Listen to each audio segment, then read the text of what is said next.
Fiction স্টোরিজে আপনাদের সকলকে পুনরায় স্বাগত জানাই। বাংলা ও বিশ্ব সাহিত্যের বিশিষ্ট লেখকদের অমূল্য গল্প সম্ভার দিয়ে সাজানো আমাদের এই ছোট্ট চ্যানেলটি। আমাদের আজকের গল্প বিশিষ্ট লেখিকা কৃতিকণা চিনির লেখা রহস্য গল্প রোজেত্তা। পশ্চিমবঙ্গের উত্তর 24 পরগনার সোদপুরের বাসিন্দা কৃতিকণা শৈশব থেকেই একান্নবর্তী পরিবারের সাংস্কৃতিক জগতের আবহে বেড়ে ওঠেন। পরবর্তীকালে শরৎ সাহিত্যের প্রতি প্রেমের মাধ্যমে গল্প লেখায় হাতেখড়ি। ওনার প্রকাশিত রচনাগুলির মধ্যে প্যারাডক্স নামক গল্পগ্রন্থ ও কুঁচ ফলের মালা কাব্যগ্রন্থটি উল্লেখযোগ্য। কৃতিকণা বর্তমানে কলমে মিতালি সাহিত্য পরিবার ও শব্দ মিতালি পত্রিকার সম্পাদক। এছাড়া কৃতির কণ্ঠে কল্পলোক নামক লাইভ অনুষ্ঠানটির মাধ্যমেও আমরা কৃতিকণার সঙ্গে পরিচিত। আমাদের আজকের গল্পের সূত্রধর ও গল্প পাঠে আমি ইমরান। চরিত্রায়নে রিয়া, সেমন্তী, প্রজ্ঞা, অর্ণব, শুভাশিস, বিনয় ও Imran. Poster and sound design Imran. শুরু হচ্ছে রহস্য গল্প রোজেত্তা।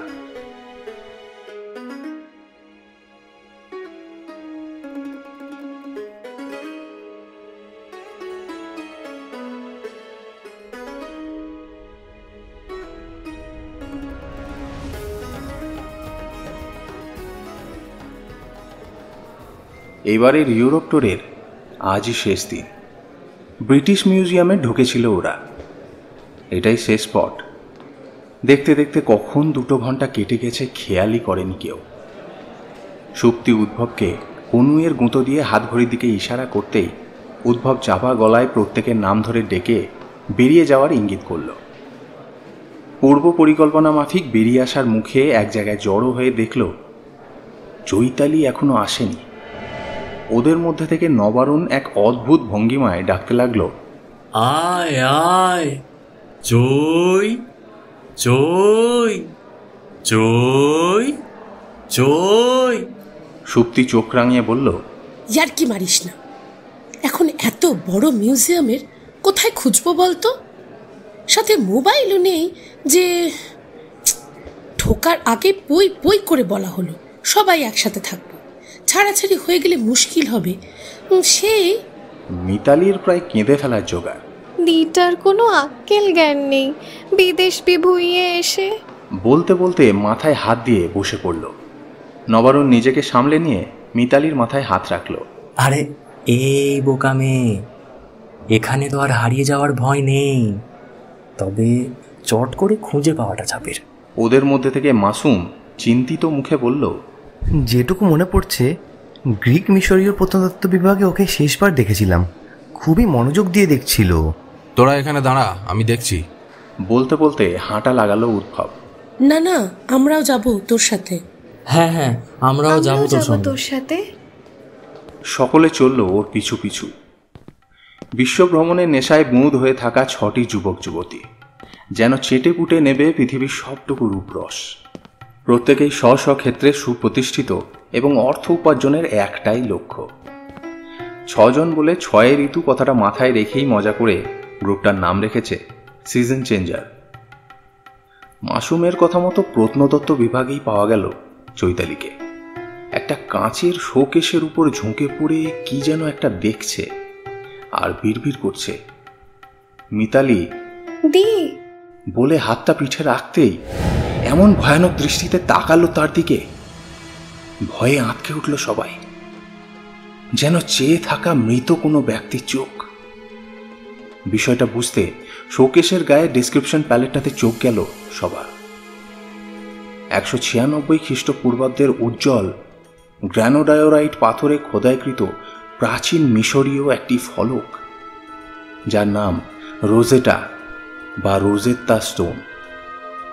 আলাদা আলাদা 3 প্রকার হরফ স্পষ্ট, যা খুব সম্ভবত 3টি ভিন্ন লিপির সহাবস্থানে সাক্ষী দিচ্ছে।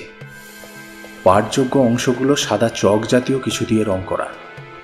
কিন্তু চৈতালি এমন অসংলগ্ন আচরণ করছে কেন? বিড়বিড় করে এ কোন দুর্বোধ্য ভাষায় কথা বলছে ও? ফ্লাইটের আর মাত্র 5 ঘন্টা বাকি, চই যেতে হবে এবার। সুপ্তি গলা চড়িয়ে হাতে ঝাঁকুনি দিয়ে বলতেই ঘর ঘরে গলায় ভয়ানক হুঙ্কার দিয়ে উঠল চৈতালি। এ কার কণ্ঠস্বর? যেন পাতাল থেকে উঠে আসছে এই আওয়াজ। ভয়ে থরথর করে কেঁপে উঠল সবাই। ততক্ষণে একটু একটু করে লোক জমছে আশেপাশে। পরিস্থিতি আয়ত্তের বাইরে চলে যাওয়ার আগেই ওই একই ভাষায় এক পুরুষ কণ্ঠস্বর ভেসে এলো ভিড়ের মধ্য থেকে। মুহূর্তে চৈতালি চোখ ঘুরে গেল সেদিকে। গ্রিক দেবতার মতো দেখতে এক সুঠাম বৃদ্ধ চৈতালির সামনে এসে দাঁড়ালেন। শুরু হলো বাদানুবাদ, কখনো মোলায়েম, কখনো উচ্চস্বরে। মিনিট 15 এভাবে চলতে চলতে হঠাৎই হু হু করে কেঁদে উঠেই দরম করে চিৎ হয়ে পড়ে অজ্ঞান হয়ে গেল চৈতালি।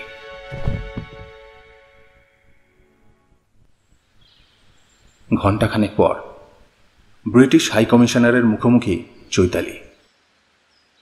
সেই ঘরে সিজন চেঞ্জারের বাকি 5 জন ছাড়াও রয়েছেন সেই বৃদ্ধ ভদ্রলোক এবং 2 জন ডাক্তার। বৃদ্ধ ঝরঝরে ইংরেজিতে বলতে শুরু করলেন।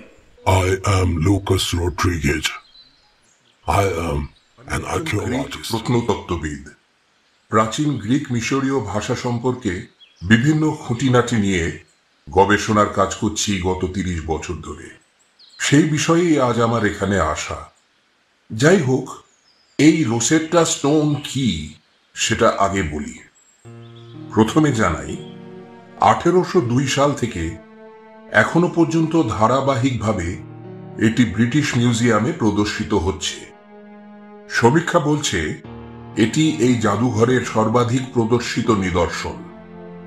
প্রস্তর ফলকটি প্রাচীন মিশরের মেমফিস নগরে 196 খ্রিস্টপূর্বাব্দের 27 মার্চ টলেমীয় রাজবংশের রাজা পঞ্চম টলেমি পিফেনিসের ঐশ্বরিক ধর্মকে প্রতিষ্ঠিত করার উদ্দেশ্যে জারি করা একটি রাজকীয় ফরমান। প্রাচীন মিশরে 3 ধরনের লিপি প্রচলিত ছিল: হায়ারোগ্লিফিক, হায়ারাটিক এবং ডেমোটিক। 3টি লিপির নামই গ্রিকদের দেওয়া। আলেকজান্ডারের একজন সেনাপতি মিশরে টলেমীয় রাজবংশের গোড়াপত্তন করেন। এই বংশের বেশিরভাগ সদস্য গ্রিক ভাষায় কথা বলতেন এবং পরে শুধুমাত্র ব্যতিক্রমী ক্লিওপেট্রা ছাড়া বাকি প্রায় সকলেই মিশরীয় ভাষা শিখতে অস্বীকৃতি জানিয়েছিলেন। ফলে রোসেট্টা স্টোনের সরকারি নথিপত্রেও মিশরীয় ভাষার পাশাপাশি গ্রিক ভাষার প্রচলন লক্ষ্য করা যায়। রোসেট্টার উপরের ও মাঝের 2টি অংশে যথাক্রমে সেই প্রাচীন মিশরীয় চিত্রলিপি হায়ারোগ্লিফিক ও ডেমোটিক লিপিতে এবং নিচের অংশটিতে প্রাচীন গ্রিক ভাষায় খোদাই করা। টেবিলে কনুই রেখে 2 হাত দিয়ে মাথাটা চেপে ধরে চোখ বন্ধ করে বসে আছে চৈতালি। বৃদ্ধ বলে চললেন, রোসেট্টা হচ্ছে বড় একটি প্রস্তর ফলকের ভগ্নাংশ। যদিও রোসেট্টা ফলকটি যেখানে খুঁজে পাওয়া গিয়েছিল সেখানে পরবর্তী অনুসন্ধানগুলোতেও এর আর কোনো অংশ খুঁজে পাওয়া যায়নি। ফলকটি ভীষণভাবে ক্ষতিগ্রস্ত হওয়ার কারণে 3টি লিপির কোনোটিই সম্পূর্ণ নয়। যাই হোক, চৈতালি আজ অদ্ভুতভাবে ওই 3টি ভাষাই পড়তে পারছিলেন এবং দাবি করছিলেন যে তিনি পঞ্চম টলেমির মাতা আর্সিনো ফিলোপ্যাটর শিলালিপিতে উল্লেখিত 5 জন পুরোহিতের অন্যতম। পঞ্চম টলেমি যখন মাত্র 5 বছরের, স্বামী রাজা চতুর্থ টলেমি ফিলোপ্যাটরের রক্ষিতা আগাথোক্লেয়া ষড়যন্ত্র করে তাকে এবং তার স্বামী চতুর্থ টলেমিকে হত্যা করেছেন। তার প্রতিশোধ নিতেই তিনি বারে বারে জন্মগ্রহণ করবেন। হ্যাঁ, আপনারা ঠিকই ধরেছেন, চৈতালি জাতিস্বর। পূর্বজন্মের কিছু স্মৃতি তার ফিরে এসেছে। আবার অস্বাভাবিকভাবে কেঁদে উঠল চৈতালি। কি ভীষণ ষড়যন্ত্র! বদ্ধ করে অসংখ্য বিষধর সাপ চোপলে চোপলে ক্ষত বিক্ষত হতে হতে চোখের সামনে ঢলে পড়লেন আমার স্বামী।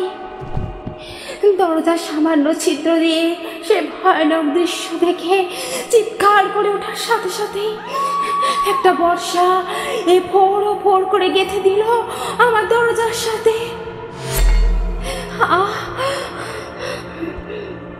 ছোট্ট ফেপিনিসের মুখটা চোখের ওপর ভেসে উঠতে সব অন্ধকার হয়ে গেল। এই দুঃসহ রক্তক্ষয়ী স্মৃতির শৃঙ্খল থেকে মুক্তি চাই আমি। প্লিজ আমাকে সাহায্য করুন।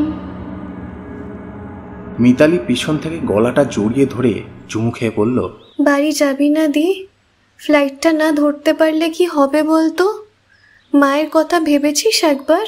মুহূর্তের মধ্যে স্প্রিং দেওয়া পুতুলের মতো লাফ দিয়ে উঠে পড়ল চৈতালি। তারপর বলল, এখন বেরোলে ফ্লাইটটা ধরতে পারবো তো?